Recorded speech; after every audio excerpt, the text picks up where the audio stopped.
या यंत्र का प्रयोग करके भूत में पहुंच जाएं, भविष्य में पहुंच जाएं, इसका अर्थ क्या है? पहले तो आप ये बताइए। मन में वह क्षमता आ जाए कि मन त्रिकालदर्शी बन जाए, मन के योग से जीव त्रिकालदर्शी बन जाए, ये तो ठीक है। लेकिन यंत्र पर का उपयोग करके बुद्धि में विकास होगा या शरीर के सहित भूतकाल में पहुंच जाएगा? भूतकाल में पहुंचेगा, इसका अर्थ क्या हुआ? फिर शरीर के सहित भविष्य काल में पहुंच जाएगा, इसका अर्थ क्या हुआ? पहले आपके मस्तिष्क में वो वैज्ञानिकों का जो कथन था उसका स्पष्टीकरण होना चाहिए ना। बुद्धि में सत्वगुण का उद्रेक होता है, शुद्ध सत्वगुण का आवेश होता है, सात्विकी बुद्धि बन जाती है, तब व्यक्ति की बुद्धि की गति भूत भविष्य वर्तमान तीनों में हो जाती है। यह बात तो ठीक है। छांदोग्य सूत्र के 8वें अध्याय में कहा गया है कि मन जीव का दिव्य चक्षु है। इंद्रियां जो हैं, इंद्रियों की गति केवल वर्तमान तक है, न भूत में न भविष्य में। वर्तमान भी वही सार्थक कर सकता है तो भविष्य या भूत दोनों पर दृष्टिपात करे। जो केवल वर्तमान को देखता है, भूत और भविष्य पर जिसकी दृष्टि नहीं है, पहले क्या हुआ इसके आधार पर क्या हो सकता आगे, भूत और भविष्य पर जिसकी दृष्टि नहीं है, वो वर्तमान को भी सार्थक नहीं कर सकता। जितने भौतिकवादी हैं वो इंद्रियों में तादात्म्यापत्ति के कारण उनकी दृष्टि केवल वर्तमान में उलझी रहती है और वर्तमान भी उनका बिगड़ता जाता है। यह तो बात समझ में आती है। लेकिन यंत्र पर विद्युत का क्या अर्थ हुआ? फिर विद्युत प्रभाव से क्या होगा? भविष्य का ज्ञान हो जाएगा मस्तिष्क में, या भविष्य में व्यक्ति पहुंच जाएगा? व्यक्ति के पहुंचने का अर्थ क्या हुआ? 10,000 वर्ष आगे जो होना है समय, वहाँ हमारा शरीर पहुंच जाएगा, क्या अर्थ हुआ? इसलिए वैज्ञानिकों के कथन का ठीक से अनुवाद कीजिए, तब उत्तर ठीक से होगा। वेदों में तो त्रिकालक ऋषि हुए ही हैं सब।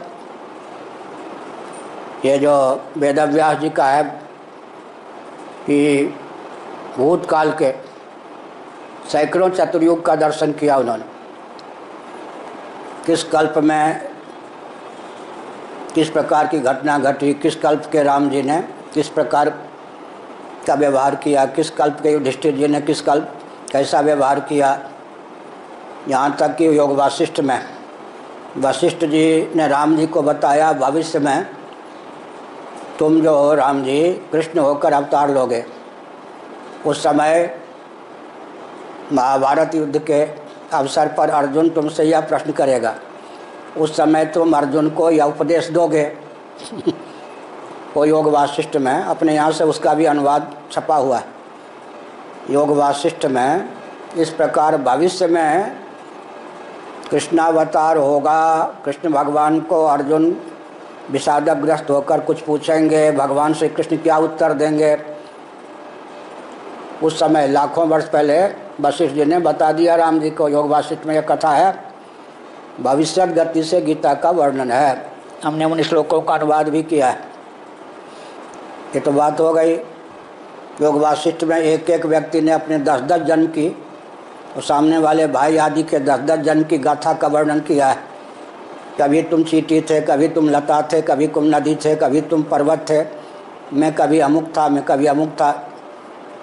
आगे अमुक जीव अमुक शरीर को धारण करेगा। तो भूत भविष्य वर्तमान, वर्तमान में जो वस्तु में अतीन्द्रिय हैं या दीवाल आदि के पीछे हैं, यहाँ से हम नहीं देख सकते, तो दृष्टि में दिव्यता आ जाने पर भविष्यत भूत वर्तमान तीनों में अबाध गति हो जाती।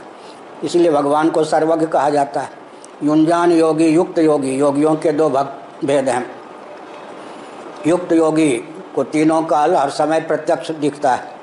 युंजान योगी अगर वो ध्यान दें तो कोई व्यक्ति क्या घटना, किस घटना का शिकार हो चुका है, क्या बोल चुका है, मेरे सामने क्या बोलता है, सचमुच में बात क्या है, भूतकाल पर दृष्टि देकर भी घटना का ज्ञान हो सकता है।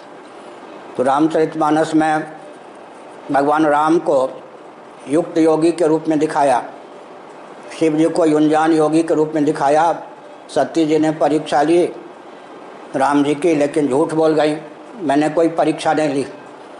तब शिव जी ने ध्यान केंद्रित किया तो सती जी ने जो परीक्षा ली थी उसका ज्ञान हो गया है या नहीं। ये युंजान योगी का लक्षण है। बुद्धि के द्वारा, मन के द्वारा या अंतःकरण के द्वारा तीनों कालों का ज्ञान। दूसरी बात है अनुमान और प्रमाण।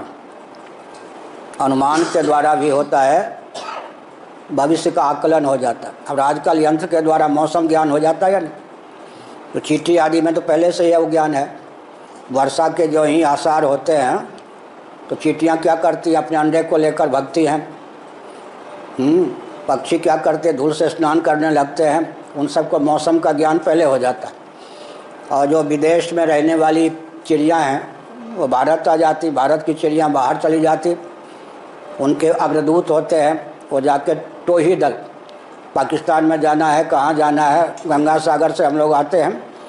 गंगा जी में सैकड़ों एक एक जाति की चिड़ियाँ होती हैं, वो सब बाहर से आई होती हैं। फिर उनके अनुकूल जब मौसम भारत का नहीं रहता या भारत के किसी क्षेत्र का, विश्व में जिस देश में उनके अनुकूल मौसम रहता है वहाँ वो पहुँच जाते हैं। उनके पास भी अग्रिम दूत होता है, अग्रदूत।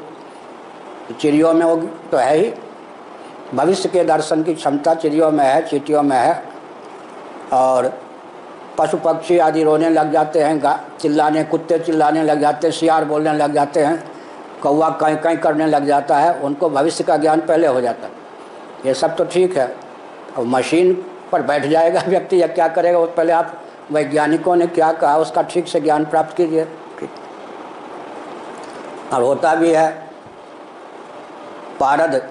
पारद शोधन का वर्णन है। पारद लिक्विड है ना, उसके संस्कार के द्वारा उसको सॉलिड बना लेते हैं, शिवलिंग आदि बना लेते हैं। पारद के संस्कार इतने हों, इतने हों, इतने हों, और व्यक्ति जितने संस्कार का वर्णन आयुर्वेद के ग्रंथों में है उतना संस्कार हो जाए तो पारद की छोटी सी गोली मुंह में रख ले, आकाश में व्यक्ति उड़ने लग जाए, लोकांतरों में चला जाए। या भूतकाल में कोई भव्य दृश्य था जो लुप्त हो गया है, वो भव्य दृश्य उसके सामने प्रकट हो जाए। तो मंत्र में, मणि में, औषधि में कुछ चमत्कार होता है। साधना के द्वारा, मंत्र औषधि के द्वारा और यंत्र के द्वारा स्पष्ट ही है। हम यहाँ से उड़ नहीं सकते, ऊपर 500 किलोमीटर, 1000 किलोमीटर हवाई जहाज़ के माध्यम से ऊपर चले जाते हैं। तो जो क्षमता हमारे शरीर में नहीं है वो क्षमता यान पर बैठ के आ जाती है। राजधानी एक्सप्रेस में बैठे हैं तो यान की महिमा हुई या नहीं? हम तो उतनी गति से नहीं दौड़ सकते, परंतु हम बैठे भी रहेंगे, लेटे भी रहेंगे, सोए भी रहेंगे, लेकिन यान की गति हमारी गति बन जाएगी। तो यंत्र का आलम्बन लेने पर भी, जैसे हम कमज़ोर से बोलें तो बहुत दूर तक आवाज़ नहीं जाएगी। तो यंत्र की महिमा क्या है? ध्वनि विस्तारक यंत्र, वो 1 किलोमीटर, 2 किलोमीटर और माइक आदि की व्यवस्था सब जगह हो तो 10 किलोमीटर तक आवाज़ पहुंचा दे। या मोबाइल आदि के द्वारा आजकल अमेरिका में कोई व्यक्ति है उससे बात कर लीजिए। तो यंत्र में क्षमता हुई ना, असाधारण शक्ति क्षमता यंत्र के माध्यम से आ जाती है। तो भविष्य की घटना या भविष्य, आइए ये प्रश्न करते हैं भविष्य के, इनके तो हिंदी समझना कठिन है, बोलना ये तो अनुवादक चाहिए, ये जो बोलते हैं तो बहुत जल्दी बोलते हैं। बचपन में लोगों ने सिखाया नहीं कि शब्द पे शब्द ना चढ़े, धीरे धीरे बोलें। एक शब्द पे 3 शब्द ला देते हैं तो यंत्र का चमत्कार, मंत्र का चमत्कार होता या नहीं? यंत्र का क्या चमत्कार हुआ? मंगल ग्रह पे हम उड़ के तो नहीं जा सकते, लेकिन अगर कोई यान के माध्यम से आजकल की दृष्टि से चला जाए तो जा सकता है। तो यंत्र के द्वारा दिव्य शक्ति आ गई या नहीं? यंत्र की दिव्य शक्ति का उपयोग हमने कर लिया। वायुयान से हजारों किलोमीटर की यात्रा हमने कर ली, तो वो सिद्धि हमारी नहीं हुई, वो यंत्र की क्षमता हुई। उस यंत्र की क्षमता का हमने उपयोग किया तो हजारों किलोमीटर दूर कल अमेरिका आदि पहुंच गए। ये यंत्र की क्षमता हुई या नहीं? धीरे से बोलें, लेकिन यंत्र क्या करता है? बहुत दूर तक आवाज़ को बुलंद करके, जैसे आजकल बोलते हैं राहुल, लगता है कि बड़ा धूम मचा दे, उसको हंसी नहीं आती, लोग हंसते रहते हैं उसकी बात पर। तो यंत्र की महिमा हुई। तो हमने क्या संकेत किया? यंत्र से जो दिव्यता हमारे जीवन में नहीं है। अब डॉक्टर है, आंतों का चित्र आँख से तो नहीं ले सकते, देख नहीं सकते, लेकिन यंत्र के माध्यम से बाल खाल का व्यवधान रहने पर भी उचित ले लेते या नहीं, घुटने आदि का। तो यंत्र में ये क्षमता हुई या नहीं? यंत्र में जो क्षमता आती है उसके मूल में तंत्र काम करता है, प्रोसेस मेथड। तंत्र में क्षमता आती है। मंत्र से, मंत्र का अर्थ होता है किसी भी वस्तु और व्यक्ति में निसर्ग सिद्ध नियम, उसका अर्थ होता है मंत्र। समझ गए? तो जितने भी यंत्र हैं उनके बीच मूल में क्या होता है? फिजिक्स की क्या आवश्यकता है? गणित के बिना, फिजिक्स का गणित बहुत कठिन होता है। हमारे फिजिक्स का गणित बहुत सधा हुआ था 10वीं में। फिजिक्स का गणित हमारा बहुत तेज़ था।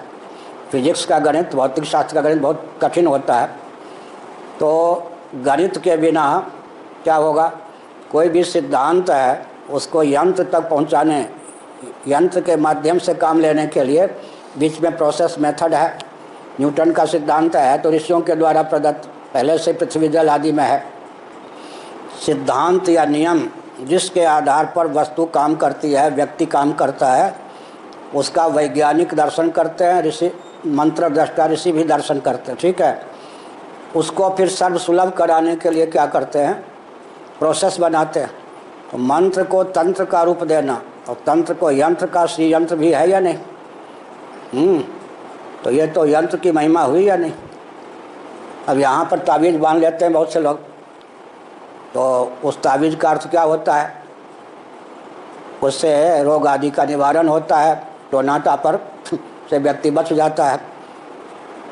इसीलिए गौड़पादाचार्य जी ने मांडुक्य कारिका में लिखा है कई प्रकार की सिद्धियाँ होती हैं। एक सिद्धि होती है योनिगत, जन्मगत। गंगाधर में जी का नाम सुने होगा। तो हम बचपन के बाबा हैं, उनको मालूम था। हमारे बारे में भ्रम यह होता है कि वे व्यवहार क्या जाने। आपको नहीं भ्रम है। दिन रात पढ़ने लिखने वाले, राष्ट्र का चिंतन करने वाले, बचपन से हमारा व्यसन है। तो लोगों को होता है व्यवहार में शून्य है। कि पद भी हमको क्यों मिला मालूम है? हमारे बारे में आकलन यह था कि पढ़ने लिखने वाला व्यक्ति है, साधन करने वाला व्यक्ति है, ईमानदार है, सब तो ठीक है। व्यवहार में जो यहाँ थे ना व्यक्ति, वो इसका संचालन करते रहेंगे। ये एक मिट्टी का व्यक्ति बन के बैठा रहेगा। तो एक बार वो घर में भी, मैं जब दिल्ली में था तो बड़े भाई ने कहा कि ईमानदारी के कारण बहुत कष्ट में हूँ। सरकारी नौकरी है, तिबिया कॉलेज में है, तो ऑपरेशन करता हूँ। सरकार की ओर से जो वेतन है उसी व्यक्ति से अलग कुछ नहीं लेता। तो जो हमसे जूनियर हैं उनकी आमदनी बहुत है, ईमानदारी के कारण घर चलाना कठिन है। तो हमने कहा कि 1 महीने के लिए घर की व्यवस्था मुझे सौंप दीजिए। उनको आश्चर्य हुआ, ये दिन रात पढ़ने वाला व्यक्ति। तो हमने जो आमदनी थी घर के 1 महीने के लिए, उसमें उन दिनों 30-40 रुपया बचा के भी दे दिया, सारा घर चला दिया। तो उनको आश्चर्य हुआ। ऐसे नैमिष में भी लोगों को भ्रम था, वृंदावन में भी। यहाँ भी हमको शंकराचार्य का पद मिला व्यवहार में बुद्धू समझकर। जब हमने ये दिखाया कि हमको ठगा नहीं जा सकता है तब सब परेशान हो गए। हमने परेशान नहीं किया किसी को, लेकिन हमको यंत्र नहीं बनाया जा सकता। तो हमने क्या संकेत किया? हमने ये संकेत किया कि गंगाधर मिश्र जी ने कहा, जब मैंने कहा सरोवर वो गड्ढा वाला जहाँ है, तो उन्होंने कहा कि आपकी यह बात नहीं मानी जाएगी। हमने कहा अभी तो उसमें 2-3 लाख रुपये खर्च होंगे, जब कभी होगा, इसलिए नहीं मानी जाएगी कि आप तो बचपन के बाबा हैं, व्यवहार क्या जाने। गाय यहाँ रहती थी ना पहले, वो गाय बछड़े डूब जाएंगे उसमें। तो हमने कहा आप हमको बुद्धू समझते हो, गाय बछड़ों को तैरना सिखाया जाता है क्या? तो समझ गए कि बुद्धू नहीं बनाए जा सकते। समझ गए? या तो वो जानते नहीं थे इस बात को, जानते होंगे, हमको मूर्ख समझ कर। तो हमने क्या कहा, गौड़पादाचार्य ने लिखा है कि योनिगत सिद्धि होती है। पक्षी चिड़िया उड़ लेती हैं, मनुष्य तो नहीं उड़ सकता। जन्म से सिद्धि, जितनी देर मछली पानी में रह लेती है हम नहीं रह सकते। दूध और पानी मिला को दो, पानी पानी छोड़ दे, दूध पी ले, वो जन्मगत सिद्धि हंस में है। मछली में भी इस प्रकार की सिद्धि है। योनिगत सिद्धि फिर होता है क्या? साधन करते करते जो सिद्धि आज नहीं है मिल जाती है। उसके बाद क्या होता है? मंत्र जप आदि।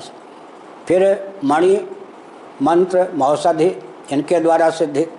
अग्नि की दायिका शक्ति, निरुद्ध हो जाती है चंद्रकांत मणि रखने पर। अग्नि की दायिका शक्ति, कितना भी ईंधन जलावें वो आग प्रकाश देगी, जला नहीं सकती है। ठीक, दायिका शक्ति निरुद्ध कर दी। पारद के शोधन की कक्षाएं हैं नारे, पारद के शोधन की कक्षाएं हैं।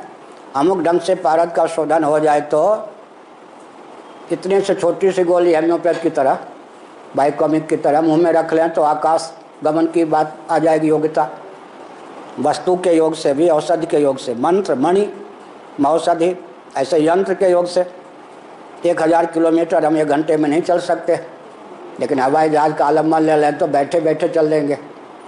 तो यंत्र के द्वारा असंभव काम संभव हो जाता है। ध्वनि विस्तारक यंत्र ये सब है या नहीं, मोबाइल के द्वारा।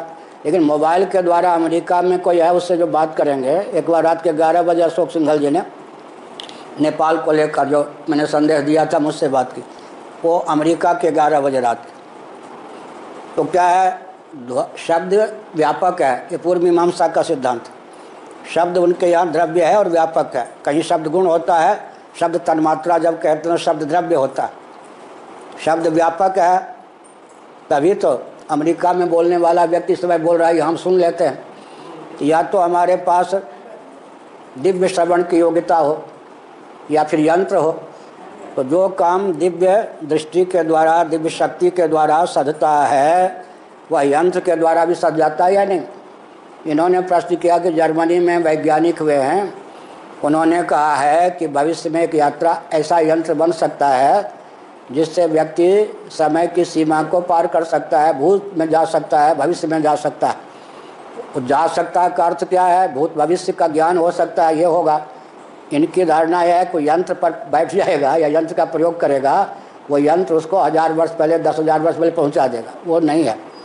व्यक्ति भूत जो काल बीत चुका, उस काल में उसकी गति हो जाएगी, माने उसकी दृष्टि उस काल को पकड़ लेगी। इसका उत्तर मैंने पहले ही दे दिया कि वेदव्यास जी का जीवन चरित महाभारत में लिखा है, उन्होंने 100 भूतकाल की ओर दृष्टि डाला, 100 चतुर्युग का दर्शन किया।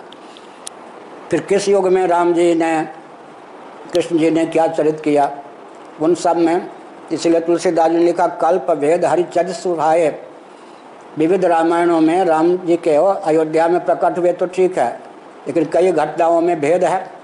महाभारत के परीक्षित ने भागवत कथा नहीं सुनी है, भागवत के परीक्षित ने भागवत कथा सुनी है। भागवत में बलराम जी ने बहुत समय तक यात्रा की, लेकिन महाभारत के बलराम जी ने बहुत कम दिनों तक यात्रा की। कल्प भेद, तो आनंद रामायण में लिखा है कि कल्प के भेद से अर्जुन आदि के चरित्र में, भगवान आदि के चरित्र में भेद होता है। तो कल्प भेद से मतलब सैकड़ों कल्पों का ज्ञान।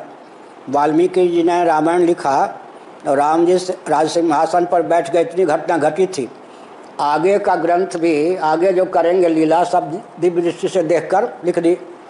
भगवान रामभद्र के जीवन काल में ही वाल्मीकि रामायण तैयार हो गया था। आगे जो कुछ चरित्र करेंगे वो देख करके हो गया। अब भागवत को ले लीजिए, इतिहास वाले आजकल तो दिमाग ही उनका खराब हो जाएगा। शुकदेव जी ने कथा कह दी, तब भागवत की रचना हुई। तो भागवत जो पढ़ाया शुकदेव जी को व्यास जी ने, वो कैसे पढ़ाया? 2 भागवत हो गए ना। पहला भागवत वो रहा होगा जिसमें शुकदेव जी और परीक्षित का संवाद नहीं रहा होगा। दूसरा भागवत वो बना होगा जिसमें परीक्षित और शुकदेव जी का संवाद भी है, लेकिन यहाँ लिखा है 18,000 श्लोक। इसका मतलब भविष्य में शुकदेव जी परीक्षित को कथा सुनाएंगे।